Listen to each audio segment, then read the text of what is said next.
여러분 안녕하세요. 임경아 의학영양학 박사님과 함께하는 5월의 건강 프로젝트 시간입니다. 스튜디오에 박사님 나오셨습니다. 안녕하세요. 안녕하세요. 네, 정말 누구나 좋아하는 가정의 달 5월이 왔어요. 네. 그죠? 네. 네. 자, 그러면 저희가 이렇게 가족들을 생각하면서 네. 이번에는 어떤 주제로 얘기를 나눠볼까요? 네, 우리 가족 건강한 두뇌 프로젝트입니다. 네, 두뇌. 네, 예. 네. 최근에 ADHD를 진단받은 아이들뿐만 아니라 성인들도 꽤 많이 진단을 받고 있다고 합니다. 그렇죠. 네. 오늘은 ADHD에서 알아보고요. 그리고 네. 또 이에 맞는 또 식이요법이나 음식도 있습니다. 그래서 이 부분에 대해서 예. 알아보도록 근데 하겠습니다. ADHD도 이 식단으로 예방하고 뭐 가능한가 보죠? 가능합니다. 물론 네. 이제 가장 중요한 거는 진단이에요. 그래서 네. 진단을 받아서 필요한 경우에는 약물을 복용해야 되는 경우가 있기 때문에 반드시 그 부분은 전문의와 상의하셔야 되는 거고요. 네. 근데 이 ADHD를 더 가중화시키거나 아니면 또 감소시킬 수 있는 음식들이 있습니다. 아, 그래서 그래요? 그 부분을 좀 중점적으로 알아보도록 하겠는데요. 네. 우리가 전 세계적으로 유명했었던 위인들이 있어요. 네. 예를 들면 뭐 천재 음악가죠, 모차르트. 네. 그리고 미술가는 뭐 레오나르도 다빈치가 다빈치, 있고, 네. 네. 아인슈타인도 유명한 아인슈타인, 과학자기도 하고, 네. 그리고 스티븐 잡스, 그리고 네. 네, 미국인 대통령 두 분이나 계세요. 조지 워커 부시, 존 F 케네디. 이분들의 다 특징이 네, 맞습니다. 정말요? ADHD를 가지고 계신 분들입니다. ADHD를 네. 갖고 계셨다? 네. 그렇군요. 그리고 제가 아시는 그 소아과 그 전문의도 네. 네, 존스 홉킨스에 계시는 그 한국분 여자 의사가 계시는데요. 그분도 어렸을 때 ADHD 진단을 받은 적이 있다고 하세요. 그래서 네. 그 분야에 있는 어머님들이 오히려 굉장히 좋아하신다고 하세요. 그러겠습니다. 네. 숫자로 보는 ADHD를 보면은 일단 남자 어린이가 여자 어린이에 비해서 2배나 더 많고요. 네. 그리고 미국 성인의 ADHD 환자 비율이 무려 5%나 차지하고 있습니다. 5%. 네, 그리고 주로 7세에 평균적으로 진단을 받고 있고요. 네. 그리고 약물 처방을 받는 그 비율이 무려 70%나 됩니다. 그래서 ADHD 진단을 받은 4에서 17세 미국인이라면은 610만 명이나 차지하고 있습니다. 네, 꽤 많습니다. 자, 그러면 보통 저희가 이제 ADHD라고 알고 있는데 네. 이 원인 아니면 증상은 네. 어떻게 나타날까요? 네, 보통 우리가 ADHD 하면은 Attention Deficient Hyperactivity Disorder 네. 이렇게 얘기합니다. 즉 네. 주의력 결핍이에요. 네. 근데 ADD라는 질환도 있습니다. ADD는 하이퍼 액티비티가 없고 네. 이 주의력만 그리고 좀 산만한 경우예요. 그래서 네. ADD 여기에다가 이제 하이퍼 액티비티가 있느냐 없느냐에 따라서 ADHD를 이렇게 진단하기도 하는데요. 네. 보통의 경우는 유전적인 요인이 많습니다. 네, 대부분 유전적인 경우가 80%나 차지하는데요. 네. 네, 가족이 ADHD가 있는 경우 네. 발병률이 상승하고요. 그리고 예. 또 신경학적으로도 도파민이라든가 노에피네프린, 아드레날린 이런 신경전달 물질의 불균형으로 인해서 생길 수가 있습니다. 그런가 하면은 이 두뇌의 구조적인 요인도 있을 수가 있어요. MRI 상으로 이렇게 찍어보면요. 네. 그 전체 뇌 용적과 그다음에 수호내 용적이 작은 경우에 이런 ADHD하고 관련이 있고요. 네. 그리고 기능적인 요인도 있는데요. 우리가 두뇌를 살펴보면은 이 전두엽이라는 게 있어요. 이마 앞쪽에 있는 부분 우리가 전두엽이라고 하는데요. 네. 이 전두엽하고 또 축두엽의 크기라든가 활동이 저하되는 경우에 그렇게 ADHD가 있을 수도 있고 네. 또 가정의 분위기가 너무 고압적인 양육 태도라든가 아니면 이 부부간의 잦은 싸움 그리고 장기간 정서가 불안하거나 이렇게 노출되어 있었을 때도 나타난다고 합니다. 그렇군요. 자, 그러면은 이게 이제 발달 단계별이 있을 텐데 네네. 정신건강에서도 사실은 꼭 좋은 건 아닌데, 그죠? 그렇습니다. 네. 저희가 이제 우리 아이의 연령별로 한번 이렇게 체크업해 보실 필요가 있는데요. 네. 유하다. 그러면은 또래에 비해서 우리 아이가 발달이 늦거나 네. 독특하게 좀 이런 부분이 좀 이렇게 뒤처지는 것 같다라고 이렇게 보이는 경우가 있고요. 네. 그리고 유치원에 가서는 아이들하고 적응하기가 어렵고 그리고 음. 선생님께서 계속 전화가 옵니다. 뭐 이렇게 문제에 행동에 어떤 문제가 있고 또 잠을 자기 어려운 경우가 있고요. 이런 부분들이 계속해서 고쳐지지 않고 초등학교 가게 된다면은 아무래도 학교 생활에 적응이 어렵고 네. 그리고 이제 친구들하고 어울리지 못하는 경우들도 있습니다. 네. 그리고 집중력이 저하가 되기 때문에 아무래도 학습에 있어서 부진할 수가 있습니다. 그렇죠. 그래서 엄마들은 계속해서 왜 숙제 안 하니, 뭐 정리정돈을 안 하니 이렇게 야단치실 수가 있는데요. 네. 사실은 이런 부분들은 야단으로 될 문제가 아니라 뇌의 어떤 기능적인 문제도 있을 수 있기 때문에 반드시 요런 그 위험 신호가 느껴진다면은 전문의와 꼭 상담하셔서 우리 아이가 ADHD가 아닌가 아니면 실제로 약물이 필요한 건 아닌가 이걸 살펴보셔야 됩니다. 네. 저희가 이제 건강한 아이들도 있는데 사실 스트레스를 받으면 건강한 아이들도 문제가 좀 생기잖아요. 네, 그렇습니다. 네. 사실은 이 정신 건강에 대한 부분들은 이렇게 잘 이렇게 이겨내는 아이들도 있고요. 네. 그러면은 너무나 걱정이 많거나 긴장하거나 그러니까 불안하거나 네. 이런 스트레스를 자주 받는 아이들도 있고 이 부분을 잘 조절이 안 돼서 정신적인 건강 문제로 가는 경우가 있습니다. 이럴 때는 분노라든가 신체적으로도요 이렇게 소화가 잘 안 된다거나 또 이렇게 그 뭔가 일을 추진하는 데 있어서 이렇게 장애를 갖게 되고요. 이게 계속해서 고쳐지지 않는 경우에는 네. 어떤 내가 학교에 가는 데 있어서 숨이 잘 안 쉬어진다. 뭐 이렇게 공황 발작이라든가 우울 장애까지 올 수가 있습니다. 네. 자, 그러면은 이게 저희가 정신질환이라고 할 수 있을까요? 아니면 차이가 있을 것 같은데. 차이가 있어요. 네. 그러니까는 일단 스트레스라고 하면은 우리가 뭐 일상 속에서 많이 받죠. 그러니까 좋은 스트레스도 있을 수도 있고 나쁜 스트레스도 있을 수도 있고 네. 이런 변화에 대해서 이렇게 지나치게 과민하게 반응하는 부분. 그러니까 예를 들어서 스트레스라고 한다면은 내일 시험이 있는데 긴장되고 떨리고 이런 부분을 스트레스라고 할 수가 있어요.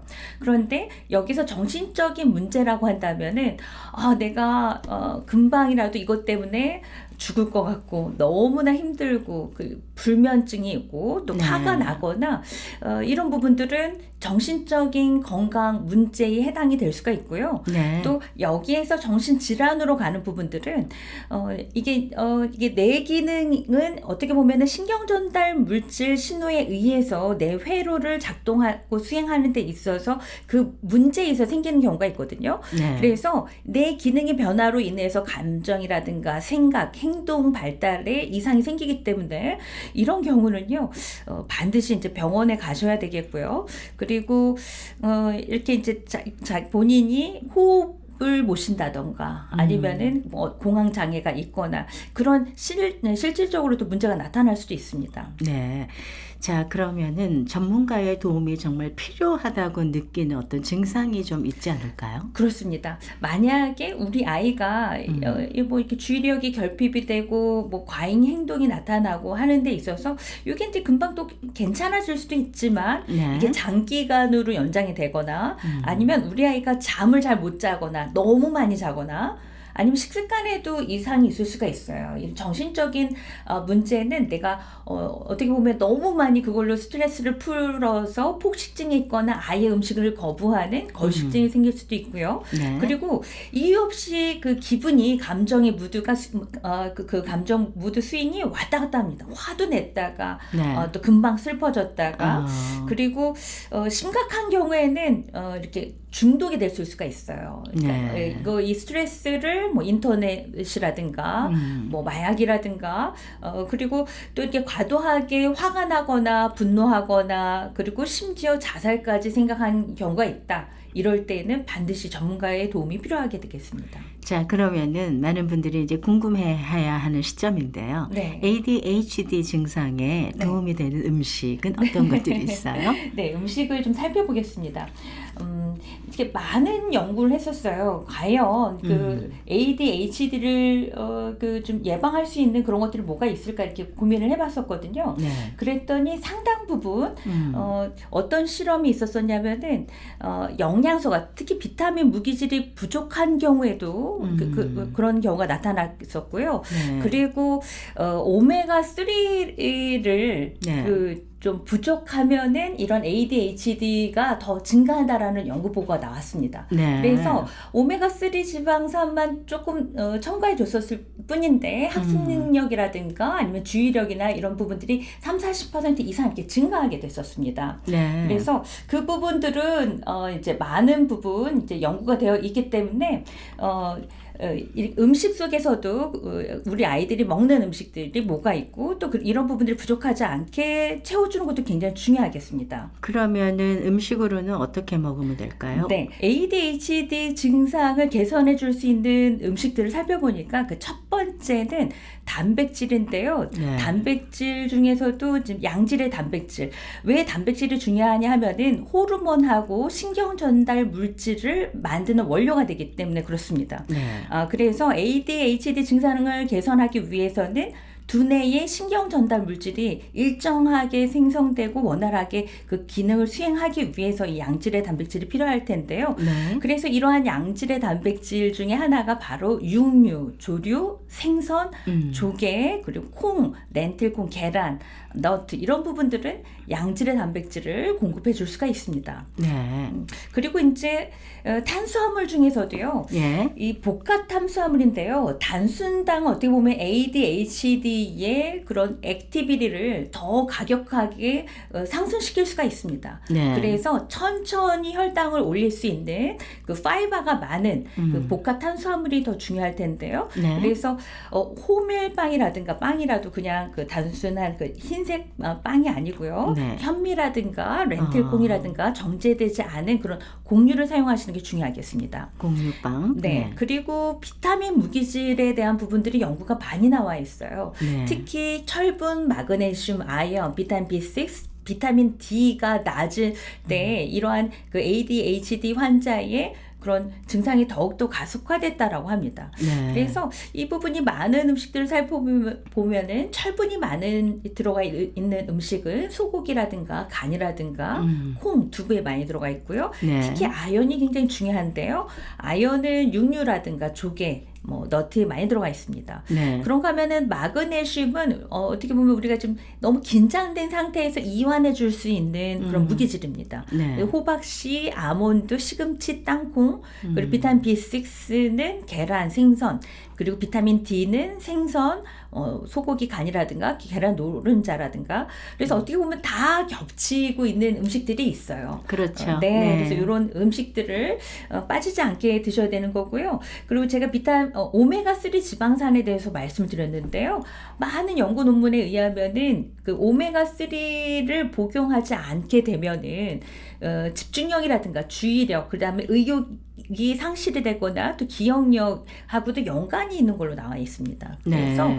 이런 오메가3가 많은 음식을 찾아본다면 연어, 참치 많이 들어가 있고요. 네. 그리고 의외로 식물성에도 미역이라든가 이런 데도 많이 들어가 있습니다. 그래서 저희가 이제 이런 오메가3가 많은 그런 음식 중에서도 들기름 같은 경우에도 많이 들어가 있거든요. 식물성이기도 하고. 그래서 네. 이런 음식들을 준다면은 도움이 되겠고요. 네. 그 반면에 또 이제 ADHD 어린이뿐만 아니라 어른들도 마찬가지인데요. 설탕이 많이 들어가 있는 음식이라고 한다면요. 혈당을 급상승시키기도 하고요. 또 과잉 행동을 더욱더 악화시킬 수가 있습니다. 그렇죠. 네, 그래서 이런 단순당은 철저하게 줄이시는 게 좋고요. 그리고 네. 카페인도 마찬가지인데요. 소량의 카페인은 어떻게 보면 집중력을 이렇게 강화하는 데 도움이 됩니다만 카페인이라든가 특정 약물에 대해서 어떤 부작용이 나타날 수 있기 때문에 이런 부분들도 이제 소량이 아닌 습관적으로 많이 먹는 부분들이 있다면 이 부분을 좀 조심하셔야 되겠고요. 네. 그리고 인공 첨가물이 굉장히 중요합니다. ADHD에서는. 네, 이 부분에 대해서도 이제 새롭게 나온 그런 그 식단 같은 것들이 있는데요. 어떤 네. 의사가 이런 ADHD뿐만이 아니라 집중력이 저하된 그리고 어떤 자폐가 있는 그런 친구들에게 인공 첨가물이 없는 그런 식단을 했을 때 굉장히 도움이 많이 됐다라고 했습니다. 그래서 이런 인공 첨가물, 뭐 인공 색소 이런 부분들이 들어가 있는지 아닌지는 어떻게 보면은 뭐 이렇게 다 이렇게 저희가 알 수는 없겠지만은 아무래도 가공식품, 초가공식품에는 아무래도 많이 들어가 있기 때문에 그런 부분들을 철저하게 좀 제한하는 게 필요하겠고요. 그리고 만약에 식품 알러지가 있다 이런 친구들은 가능하면은 이 알러지를 유발할 수 있는 음식은 제한해 주는 게 ADHD를 더욱더 예방할 수 있겠습니다. 네. 자, 그러면 어머니들 또 네. 자녀를 키우시는 분들 아니면은 성인 ADHD가 이제 있으신 분들은 지금 임 박사님이 말씀하신 음식들을 잘 생각하셔서 식단에 좀 추가를 하시고요. 또 뭐 저희가 굳이 음식 아니더라도 영양소 자체로 오메가3나 또 비타민이나 무기질이 들어있는 것들을 또 많이 드셔도 되겠습니다. 네. 그렇죠? 네. 자, 오늘 저희가 ADHD에서 한번 알아봤고요. 또 ADHD를 예방하는 식단에 대해서 함께 했습니다. 감사합니다. 감사합니다.